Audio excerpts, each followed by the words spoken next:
살면서 단 한 번의 만남이 당신의 모든 것을 바꿔놓을 수 있다고 믿으시나요? 여기 평범한 일상을 살던 한 구급대원의 이야기가 있습니다. 어느 날 울린 출동 사이렌은 그녀를 화려한 비극의 무대 중심으로 이끌었죠. 그곳에서 마주한 한 남자의 얼굴은 잊었던 과거의 상처를 헤집고 그녀의 삶을 송두리째 흔들어 놓았습니다. 이것은 단순한 우연이었을까요? 아니면 잔인한 운명의 장난이었을까요? 지금부터 그 누구도 예상치 못했던 충격적인 진실과 가슴 아픈 사랑의 이야기가 펼쳐집니다. 주인공 서윤서는 서울의 119 안전센터에서 일하는 베테랑 구급대원입니다. 매일 생과 사의 경계를 넘나드는 사람들 속에서 그녀는 자신의 감정을 드러내지 않는 법을 배웠습니다. 하지만 퇴근 후 텅 빈 아파트로 돌아오면 가슴 한구석의 공허함은 어김없이 찾아왔죠. 그녀에게는 지독한 첫사랑의 상처가 있었습니다. 모든 것을 바쳤지만 결국 배신으로 끝나버린 사랑. 그 후 몇 번의 만남이 있었지만 마음의 문은 굳게 닫혀버렸습니다. 그녀의 유일한 가족은 길에서 데려온 고양이 나비뿐. 그렇게 반복되는 일상 속에서 윤서의 시간은 무채색으로 흘러가고 있었습니다. 그날의 출동벨이 울리기 전까지는 말이죠. 강남 119 안전센터 코드 블루 발생. 강남구 그랜드 엘리시움 컨벤션 2층 연회장 50대 남성 호흡 곤란. 무정위에서 터져 나오는 다급한 목소리에 대기실의 공기가 순식간에 얼어붙었다. 방금 믹스커피를 타려던 구급대원 서윤서는 종이컵을 내려놓고 뛰쳐나갔다. 동료 최민아와 운전 담당 김기택 팀장도 일사불란하게 움직였다. 구급차가 밤의 도로를 가르며 달리는 동안 창밖으로는 서울의 화려한 야경이 무심하게 스쳐 지나갔다. 그랜드 엘리시움 컨벤션. 재벌이나 유명 연예인들이나 결혼식을 올린다는 서울에서 가장 호화로운 곳이었다. 윤서는 속으로 중얼거렸다. 이런 곳에서 쓰러질 정도면 얼마나 마신 거야. 그녀는 수많은 출동 경험으로 미루어 만취한 진상 손님을 떠올리며 작게 한숨을 내쉬었다. 하지만 오늘 그녀가 마주할 운명은 단순한 주치자를 넘어선 거대한 폭풍의 시작이었다. 컨벤션 입구에 도착하자 검은 정장을 빼입은 직원들이 달려와 길을 열었다. 주차장에는 번쩍이는 외제차와 고급 세단들이 위용을 과시하고 있었다.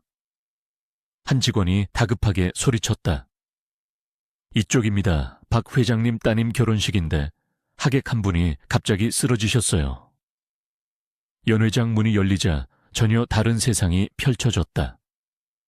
눈이 부실 정도로 화려한 샹들리에 아래 최고급 드레스와 턱시도를 차려입은 사람들이 웅성거리고 있었다. 시끄러운 음악과 사람들의 웃음소리, 맛있는 음식 냄새가 뒤섞여 머리가 어지러울 지경이었다. 저편 구석에 사람들이 몰려 있었고 그 중심에 한 남자가 의자 3개를 이어붙인 간이 침대 위에 누워 있었다. 남자는 간신히 색색거리며 숨을 몰아쉬고 있었고 얼굴은 파랗게 질려 있었다. 누가 봐도 위급한 상황이었다. 윤서는 인파를 헤치며 소리쳤다. 길 좀 비켜주세요. 119 구급대원입니다. 그녀는 환자의 상태를 보자마자 직감했다. 아나필락시스 쇼크. 심각한 알레르기 반응이었다. 넥타이가 목을 조르고 있었고 혀가 부어올라 기도를 막고 있었다. 미나 씨, 에피네프린 준비해요. 김 팀장님, 창문 열어서 환기 좀 부탁드립니다. 윤서는 망설임 없이 환자의 넥타이를 풀고 셔츠 단추를 뜯어냈다. 미나 씨가 건네준 주사기로 신속하게 약물을 투여했다. 잠시 후 기적처럼 환자의 거친 숨소리가 잦아들기 시작했다. 푸르딩딩하던 얼굴에 조금씩 혈색이 돌아왔다. 주변에서 안도의 한숨이 터져 나왔다. 그때 웬거구의 남자가 다가와 위압적인 목소리로 물었다. 이제 괜찮은 거요. 박 회장이었다. 오늘 결혼식의 주최자이자 대한민국 경제를 쥐락펴락하는 거물이었다. 네 회장님, 급한 불은 껐습니다. 하지만 병원으로 이송해서 정확한 원인을 찾아야 합니다. 윤서는 담담하게 설명했다. 박 회장은 고개를 끄덕이며 지갑에서 두툼한 돈, 봉투를 꺼내려 했다.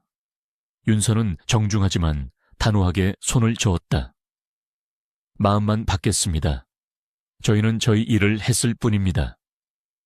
그녀는 뒷정리를 하고 돌아섰다. 바로 그때 그녀의 시선이 단상 위에 서 있는 신랑에게 가 닿았다. 그리고 윤서는 그 자리에 얼어붙고 말았다. 심장이 바닥으로 곤두박질 치는 것 같았다. 믿을 수 없는 광경이었다.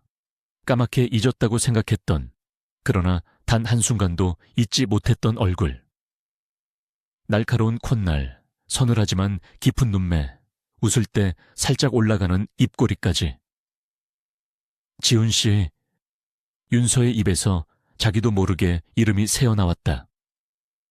10년 전 그녀의 세상을 무너뜨리고 사라졌던 첫사랑 강지훈이었다. 머릿속이 하얗게 비어버렸다. 아니야, 잘못 본 걸 거야. 너무 닮은 사람이겠지. 윤서는 스스로를 다그치며 고개를 저었다. 하지만 눈을 뗄 수가 마을 데 없었다. 그가 재벌 회장의 딸과 결혼한다고. 그렇게 차갑게 자신을 버렸던 그가 심장이 미친 듯이 뛰기 시작했다. 확인해야만 했다. 이성이 마비된 윤서는 홀린 듯이 신랑에게 다가갔다. 신부인 박아린이 의아한 표정으로 쳐다봤지만 아랑곳하지 않았다. 저, 강지훈 씨, 맞으시죠? 그녀의 목소리는 형편없이 떨리고 있었다. 신랑은 놀란 눈으로 그녀를 쳐다보더니 이내 차갑고 무심한 표정으로 대답했다. 누구신지 모르겠군요. 사람 잘못 보셨습니다. 제 이름은 강시우입니다. 그 순간 주변의 모든 소음이 사라지는 것 같았다. 강시우라고? 아니, 그는 분명 강지훈이었다. 저 목소리, 저 눈빛, 그녀를 전혀 모르는 사람처럼 대하는 저 냉정한 태도까지. 분노와 배신감이 한꺼번에 치밀어 올랐다. 거짓말. 당신 강지훈 맞잖아. 어떻게 나를 모른 척할 수 있어? 윤서의 목소리는 점점 커졌다. 하객들의 시선이 모두 이쪽으로 쏠렸다. 웅성거리는 소리가 파도처럼 밀려왔다. 신랑 강시우의 얼굴이 당혹감으로 굳어졌다. 신부 박아리는 얼굴이 새하얗게 질려 있었다. 이때 상황을 파악한 박 회장이 버럭 소리를 질렀다. 지금 이게 무슨 무례한 짓이야. 여봐라, 이 여자 당장 끌어내지 않고 못들 하는가. 건장한 경호원 2명이 다가와 윤서의 양팔을 거칠게 붙잡았다. 이거 놔요. 이 사람, 내 말 좀 들어봐요. 당신 목덜미에 점 있잖아. 오른쪽 쇄골 위에. 윤서는 마지막 발악처럼 소리쳤다. 하지만 남자는 셔츠 깃을 여미며 끝까지 그녀를 외면했다. 결국 그녀는 무력하게 질질 끌려나가 연회장에서 쫓겨났다. 구급차에 돌아온 윤서는 완전히 넋이 나간 상태였다. 김 팀장은 한숨을 쉬며 그녀를 타일렀다. 서 선생, 무슨 일인지는 모르겠지만 이건 너무 경솔했어. 박 회장이 어떤 사람인데. 우리 모두 큰일 날 뻔했다고. 동료 미나 씨는 겁에 질린 얼굴로 물을 건넸다. 하지만 윤서의 귀에는 아무것도 들리지 않았다. 머릿속에는 오직 강시우라고 자신을 소개하던 그의 차가운 얼굴만 맴돌았다. 날 속이고 있는 거야. 분명해. 눈물이 걷잡을 수 없이 흘러내렸다. 10년이라는 시간이 무색하게 골마 터진 상처는 조금도 아물지 않았음을 깨달았다. 그날 밤 윤서는 텅 빈 아파트로 돌아와 낡은 앨범을 꺼냈다. 먼지 쌓인 사진 속에는 앳된 얼굴의 자신과 방금 결혼식장에서 본 남자와 똑같이 생긴 강지훈이 환하게 웃고 있었다. 사진 속의 강지훈은 윤서의 세상 전부였다. 같은 대학 캠퍼스에서 만난 그는 언제나 빛나는 존재였다. 가난한 고학생이었지만 늘 당당했고 열정적이었다. 윤서는 그의 그런 모습에 속수무책으로 빠져들었다. 둘의 사랑은 불꽃처럼 뜨거웠다. 낡은 자취방에서 함께 라면을 끓여 먹고 미래를 약속하며 밤새 이야기를 나누었다. 윤서의 부모님은 번듯한 직업도 없는 지훈을 탐탁지 않아 했지만 그녀는 세상이 반대해도 그와 함께할 것이라 믿었다. 그만큼 지훈은 거칠지만 순수한 사람이었다. 하지만 그의 불같은 성격은 때로 독이 되었다. 사소한 오해로 시작된 다툼은 걷잡을 수 없이 커졌고 그는 지독한 말을 내뱉으며 그녀에게 상처를 주곤 했다. 그래도 윤서는 그를 사랑했다. 그가 가진 상처와 외로움을 누구보다 잘 알았기 때문이다. 그들의 관계가 끝장난 것은 아주 사소한 일 때문이었다. 졸업 동기 모임에 나간 윤서를 지훈이 오해했던 것이다. 질투심에 눈이 먼 그는 사람들 앞에서 윤서를 모욕했고 그녀는 깊은 상처를 받았다. 자존심 강한 두 사람은 서로에게 사과하지 않았고 그렇게 허무하게 이별했다. 며칠 후 지훈은 아무 말 없이 살던 도시를 떠났다. 그의 어머니와 함께 다른 곳으로 이사했다는 소식만 들려왔을 뿐이다. 윤서는 오랫동안 그를 기다렸지만 그는 돌아오지 않았다. 그렇게 첫사랑은 끝났다. 그 후 윤서는 부모님의 성화에 못 이겨 동료 의사였던 이동준과 결혼했다. 안정적이고 반듯한 사람이었지만 그에게서는 어떤 설렘도 느낄 수 없었다. 모든 것이 정해진 규칙처럼 흘러가는 무미건조한 결혼 생활이었다. 남편 이동준은 자상하기보다는 무심했고 사랑보다는 의무감으로 가정을 유지하는 남자였다. 시어머니는 아이를 낳지 못하는 윤서를 노골적으로 구박했다. 언제까지 둘이서만 살 거니? 대를 이어야 할 것 아니야. 남편은 그런 어머니를 말리기는커녕 엄마 말이 틀린 건 아니잖아 라며 그녀에게 상처를 주었다. 그들의 집에는 온기가 없었다. 윤서는 점점 지쳐갔고 결국 1년 만에 이혼 서류에 도장을 찍었다. 그 누구도 눈물 흘리지 않는 조용한 이별이었다. 다시 혼자가 된 윤서는 일에만 매달렸다. 어느 비 오는 날 퇴근길에 쓰레기 더미 옆에서 버려진 아기 고양이를 발견했다. 상자 안에서 가냘프게 울고 있는 작은 생명을 참아 외면할 수 없었다. 그렇게 나비는 그녀의 새로운 가족이 되었다.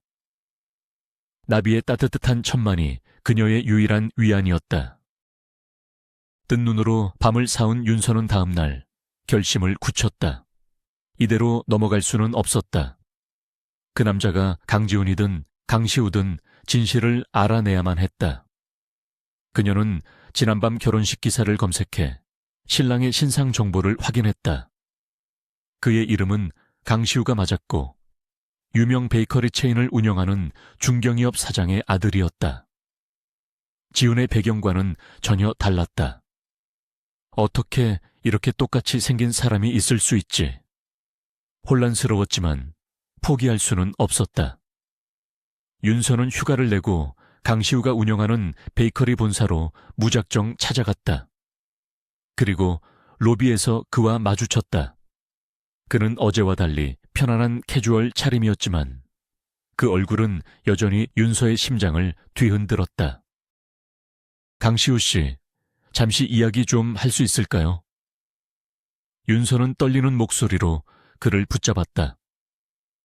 시우는 그녀를 보고 잠시 멈칫하더니 곤란한 표정을 지었다.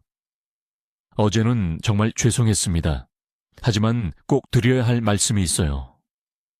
그녀의 간절한 눈빛에 시우는 결국 고개를 끄덕였다. 회사 근처의 한적한 카페.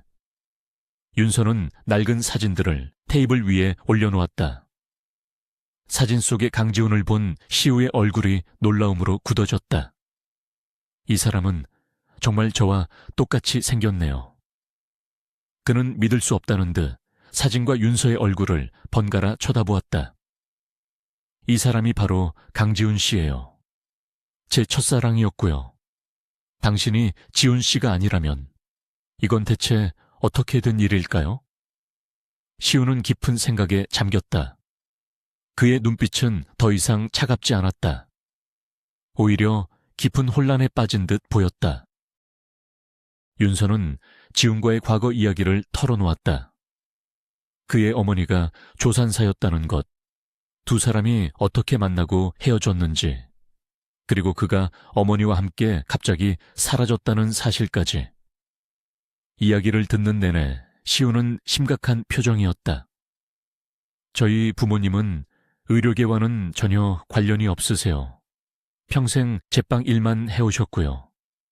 저에게 형제가 있다는 이야기는 들어본 적이 없습니다. 그는 깊은 한숨을 내쉬었다. 하지만 이건 너무 이상하군요. 제가 부모님께 직접 여쭤보겠습니다.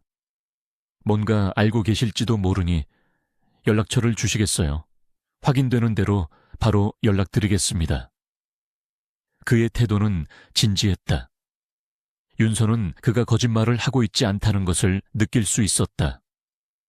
어쩌면 정말 거대한 비밀이 숨겨져 있는지도 모른다는 생각이 들었다.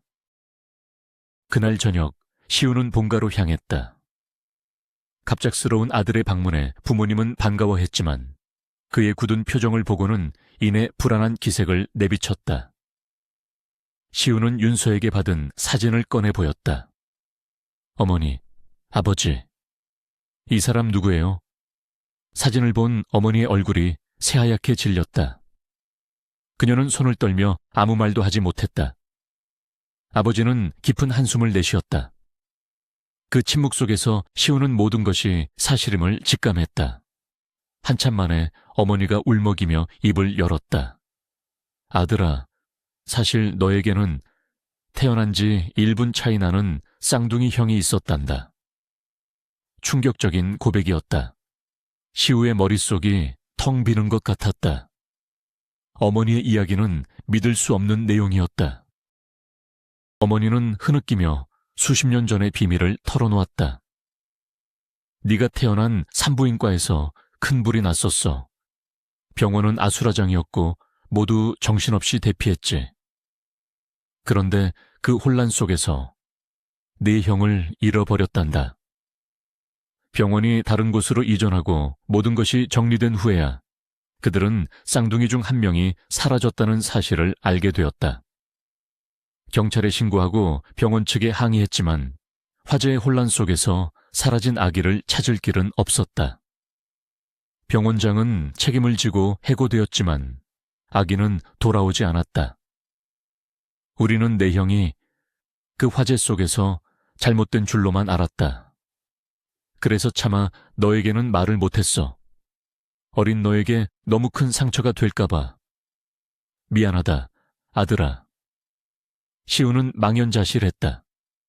분노와 슬픔이 동시에 밀려왔다. 어떻게 평생 이런 사실을 숨길 수 있었단 말인가? 아니에요. 이건 말이 안 돼요. 어떻게 아이를 찾으려는 노력을 거기서 멈출 수 있어요? 어딘가에 살아있을 수도 있었잖아요. 시우는 처음으로 부모님에게 소리를 질렀다. 그는 곧바로 윤서에게 전화를 걸어 모든 사실을 알렸다. 수화기 너머로 윤서의 놀란 숨소리가 들려왔다. 이제 퍼즐 조각이 맞춰지기 시작했다. 지훈을 입양한 조산사 어머니는 바로 그 산부인과에서 일했던 것이다. 화재 속에서 아기를 훔친 범인일 가능성이 높았다. 시우는 결심했다. 무슨 일이 있어도 형의 행방을, 그리고 그에게 남겨진 진실을 찾아야겠다고. 그는 수소문 끝에 실력 좋기로 소문난 사설 탐정 정 형사를 고용했다. 이제 윤서와 시우는 단순한 악연이 아닌 잃어버린 형제를 찾는 동반자가 되었다. 조사가 진행되는 동안 시우와 윤서는 자주 만나 정보를 공유했다. 만날수록 시우는 윤서라는 여자에게 점점 더 끌리는 자신을 발견했다. 그녀는 꿈이 멉고 따뜻했다. 늘 타인을 먼저 생각하는 모습은 자기 중심적이고 철없는 아내 아린과는 너무나도 달랐다. 아린과의 결혼 생활은 이미 삐걱거리고 있었다. 연애할 때는 몰랐던 그녀의 이기적인 모습들이 결혼 후에 고스란히 드러났다. 아린은 집안일은 손 하나 까딱하지 않았고 매일 밤 파티와 쇼핑으로 시간을 보냈다. 아이를 갖자는 시우의 말에 그녀는 경멸하듯 대꾸했다. 미쳤어. 내가 왜 내 몸매 망가뜨리면서 애를 낳아야 해? 난 평생 이렇게 살 거야. 시우는 자신이 얼마나 큰 실수를 했는지 깨달았다. 그의 결혼은 사랑이 아닌 아버지의 사업을 위한 전략적 선택이었을 뿐이다. 며칠 후 정 탐정에게서 연락이 왔다. 약속 장소에 나간 시우와 윤서 앞에 탐정은 여러 장의 서류와 사진을 내려놓았다. 그의 표정은 어둡고 무거웠다. 두 분께는 안 좋은 소식이 될 것 같습니다. 탐정의 말에 두 사람의 심장이 철렁 내려앉았다. 강지훈 씨의 행적을 찾았습니다. 그리고 그의 어머니 윤미숙 씨가 두 분이 태어난 산부인과에서 근무했던 기록도 확인했습니다. 화재 직후 병원을 그만두고 갑자기 이사한 정황으로 보아 아이를 훔친 것이 거의 확실합니다. 탐정은 잠시 말을 멈췄다가 가장 무거운 소식을 전했다. 안타깝게도 강지훈 씨는 작년 여름 오토바이 사고로 현장에서 즉사했습니다. 함께 타고 있던 아내 역시 사망했습니다. 그 순간 윤서의 세상이 무너져 내렸다. 윤서는 아무 소리도 내지 못하고 눈물만 뚝뚝 흘렸다. 다시 만날 수 있을 거라는 희미한 희망조차 산산조각났다. 시우 역시 이제 막 존재를 알게 된 형을 영원히 잃었다는 사실에 가슴이 미어지는 듯했다. 하지만 탐정의 이야기는 아직 끝나지 않았다. 그런데 강지훈 씨에게는 3살 된 딸이 하나 있었습니다. 부모가 모두 사망하고 다른 친척이 없어 현재는 시립보육원에 맡겨져 있습니다. 아이의 이름은 강혜운입니다. 그 말에 윤서는 고개를 번쩍 들었다. 지훈의 딸, 그의 핏줄이 이 세상에 남아있다는 사실이 꺼져가던 그녀의 마음에 작은 불씨를 지폈다. 시우에게도 그 아이는 단순한 아이가 아니었다. 세상에 단 하나뿐인 자신의 피를 나눈 조카였다. 다음 날, 윤서는 모든 일을 제쳐두고 탐정이 알려준 보육원으로 향했다. 그녀의 손에는 아이가 좋아할 만한 인형과 과자가 들려 있었다. 보육원 원장은 외부인의 방문을 경계했지만 윤서는 끈질기게 설득했다. 제가 그 아이 아빠의 아주 가까운 사람이에요. 제발 한 번만 만나게 해주세요.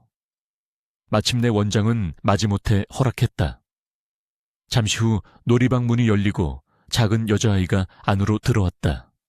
야무지게 묶은 양갈래 머리, 동그랗고 큰 눈. 그 아이는 어린 시절에 강지훈을 놀랍도록 빼닮아 있었다. 윤서는 숨을 멈췄다. 아이는 낯선 윤서를 보고 잠시 망설이더니 이내 다가와 작은 손으로 그녀의 옷자락을 잡았다.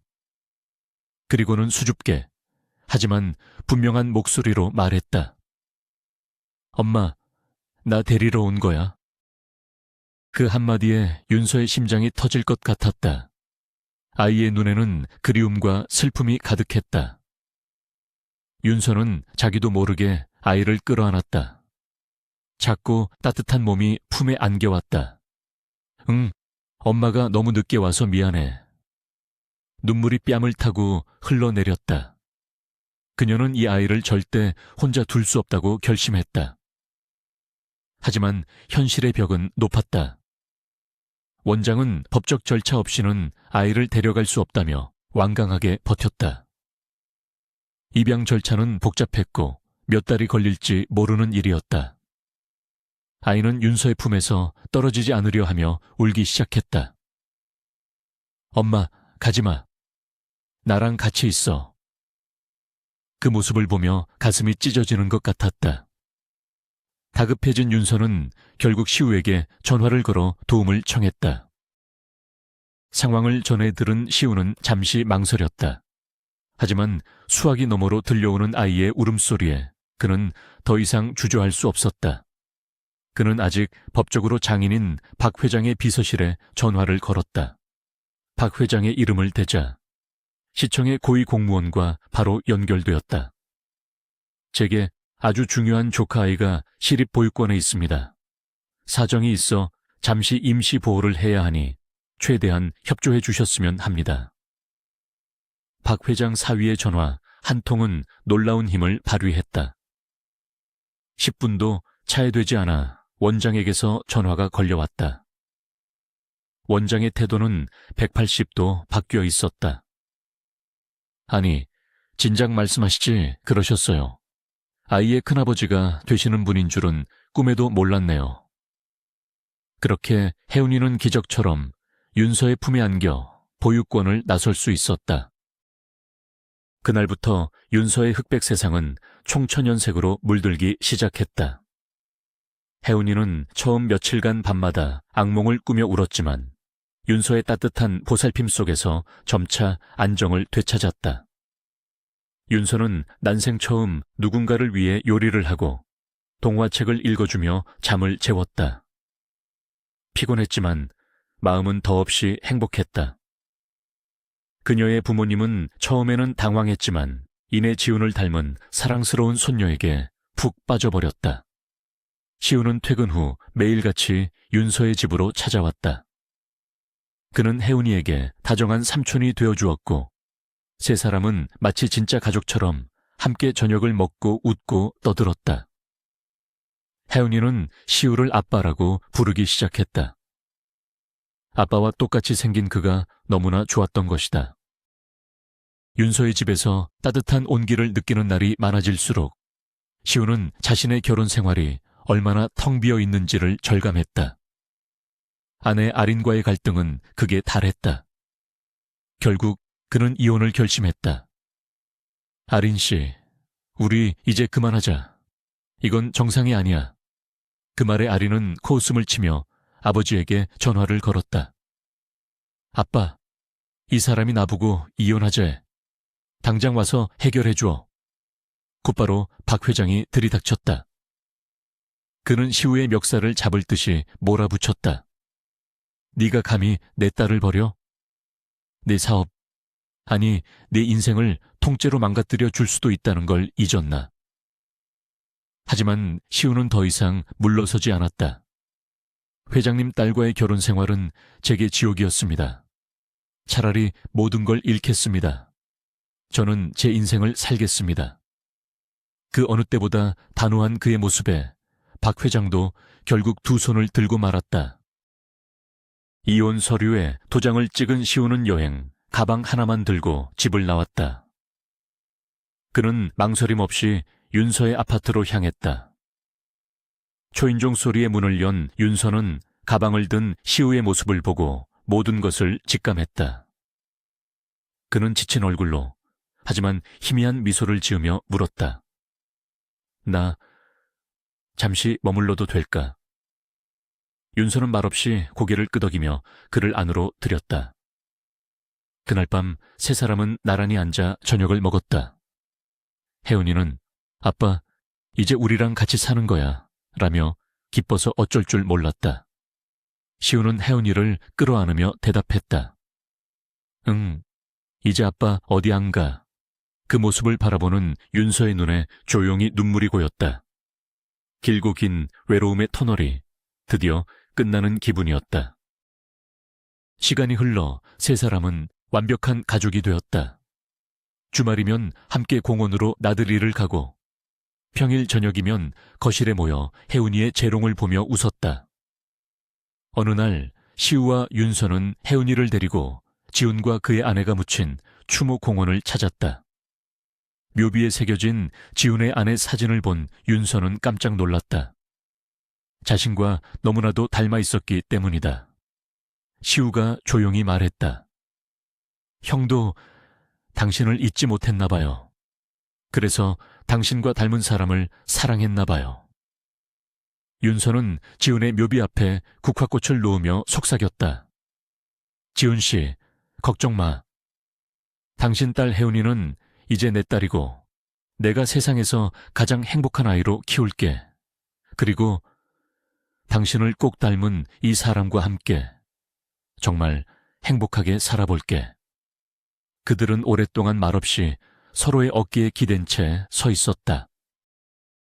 그렇게 1년이 지났다. 혜운이는 유치원에 다니며 밝고 씩씩한 아이로 자랐다. 윤서와 시우는 정식으로 혼인신고를 하고 진짜 부부가 되었다. 모든 것이 평화롭고 행복했다. 그런데 언제부턴가 윤서의 몸에 이상 신호가 찾아왔다. 사소한 일에 눈물이 났고 이유 없이 짜증이 늘었다. 무엇보다 걷잡을 수 없이 식욕이 늘어 체중이 불기 시작했다. 그녀는 과도한 스트레스와 불규칙한 생활 때문이라고 대수롭지 않게 넘겼다. 하지만 동료 미나 씨는 그녀를 유심히 보더니 조심스럽게 말했다. 선생님, 혹시 임신 아니에요? 제가 딱 그랬거든요. 윤서는 손사래를 쳤다. 에이, 말도 안 돼. 난 아이 못 가져. 불임이라고. 그녀는 이미 오래전 병원에서 진단을 받았던 터였다. 하지만 미나 씨의 말은 계속 귓가에 맴돌았다. 설마 하는 마음에 퇴근길에 약국에 들러 임신 테스트기를 샀다. 화장실에서 결과를 확인하는 순간 윤서는 자신의 눈을 의심했다. 선명한 두 줄, 심장이 미친 듯이 뛰기 시작했다. 믿을 수 없었다. 잘못된 걸 거야. 기계가 고장났거나. 다음날 시우의 손에 이끌려 찾아간 산부인과 의사는 초음파 화면을 보여주며 말했다. 축하합니다. 임신 16주 차네요. 아주 건강한 아들입니다. 그 말을 듣는 순간 윤서는 뜨거운 눈물을 쏟아냈다. 불가능이라고 믿었던 기적이 그녀에게 찾아온 것이다. 시우는 기쁨을 감추지 못하고 그녀를 끌어안았다. 의사는 당황하며 물었다. 아니, 기쁜 소식인데 왜 우세요? 윤서는 울면서 웃었다. 너무 행복해서요. 이후 윤서의 삶은 더 큰 행복으로 채워졌다. 시우는 아내를 지극정성으로 보살폈고 혜운이는 곧 태어날 동생을 기다리며 매일 엄마의 배에 뽀뽀를 했다. 어느 날 차를 타고 시내를 지나가던 박 회장은 우연히 길가에서 행복하게 웃고 있는 시우와 그의 가족을 보았다. 유모차를 밀고 있는 시우, 그의 곁에 나란히 서서 아이스크림을 먹고 있는 통통한 아내, 그리고 그들 옆에서 제잘거리는 작은 딸, 완벽하게 행복해 보이는 가족의 모습이었다. 박 회장은 씁쓸한 표정으로 그들을 바라보았다. 그의 딸 아리는 이혼 후에도 여전히 방탕한 생활을 이어가고 있었다. 내가 정말 좋은 사윗감을 놓쳤구나. 그는 뒤늦은 후회를 하며 조용히 차창을 올렸다. 진정한 행복은 돈이나 명예가 아닌 서로를 아끼고 사랑하는 마음 속에 있다는 것을 그는 너무 늦게 깨달은 것이다. 몇 달 후 윤서는 건강한 아들을 낳았습니다. 혜운이는 세상 누구보다 동생을 아끼는 멋진 누나가 되었죠. 시우와 윤서, 그리고 두 아이. 네 사람은 비로소 완전한 가족이 되었습니다. 과거의 아픔과 상처는 이제 새로운 사랑과 행복의 밑거름이 되었습니다. 운명은 때로 우리에게 감당하기 힘든 시련을 주지만 그 끝에는 상상하지 못했던 선물을 준비해 놓기도 합니다. 윤서와 시우의 이야기는 우리에게 진정한 행복이란 무엇인지, 그리고 사랑의 힘이 얼마나 위대한지를 다시 한번 생각하게 합니다. 오늘의 이야기가 여러분의 마음에 작은 울림을 주었기를 바랍니다. 이야기가 마음에 드셨다면 좋아요와 구독, 그리고 따뜻한 댓글 하나를 남겨주세요. 여러분의 인생에도 모든 것을 바꿔놓은 운명적인 만남이 있었나요? 여러분의 이야기를 들려주세요.